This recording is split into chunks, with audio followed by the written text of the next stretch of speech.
உன் பொறுமையான காத்திருப்புக்கு பலனாக நல்ல பதிலோடு உன் அப்பா உன் இல்லம் தேடி வந்துவிட்டேன். இனி இனிப்பான செய்தி மட்டுமே உன் செவிகளில் வந்து எட்டும். உனக்கான நல்ல வாழ்வு ஆரம்பமாகிவிட்டது. இனி உன் வாழ்வில் எல்லாம் மகிழ்ச்சியாக நாட்களாகவே கழியப் போகிறது. இதுவரை கஷ்டம், சோதனை, துக்கம், நிம்மதியில்லாமை இப்படியே கழிந்த உன் நாட்கள் இனி உன் வாழ்வில் சந்தோஷம், அற்புதம், ஆனந்தம், மகிழ்ச்சி என்று கழியப் போகிறது. மகிழ்ச்சியாக இரு. உன் அப்பா அதற்கான நேரத்தையும் நாளையும் உருவாக்கிவிட்டேன், தீர்மானித்தும் விட்டேன். இதுவரை உன் வாழ்வில் நடந்தது எல்லாம் உனக்கான சோதனை காலம்தான். இது நாள் வரை நீ பட்ட சோகம், வேதனை, சோதனை எல்லாமே நிரந்தரம் கிடையாது.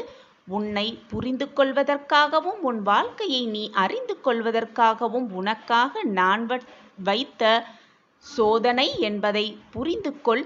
புரிந்து கொண்டு அந்த சோதனையிலிருந்து எப்படி மீளலாம், அதிலிருந்து எப்படி மீண்டு வாழ்க்கையை நிம்மதியாக வாழலாம் என்ற சிந்தனையை மட்டுமே உன் மனதிற்குள் கொண்டு வா.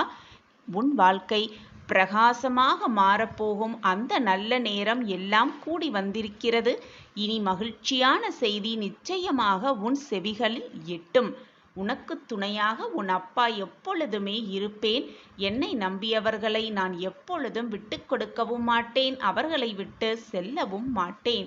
இது உன் சாயப்பாவின் சத்திய வாக்குதான்.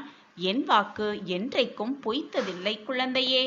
உன் வாழ்க்கையில் நீ வெற்றியடைய, உன் மனதிற்கு இனிமையானவரை கரம் பிடிக்க, உனக்கு தேவையானவற்றை நிறைவேற்றிக் கொள்ள நீ வாழ்க்கையில் போராடித்தான் ஆக வேண்டும். இந்த உலகத்தில் உள்ள அனைவருக்கும் இன்பமும் துன்பமும் மாறி மாறி வந்து கொண்டேதான் இருக்கும்.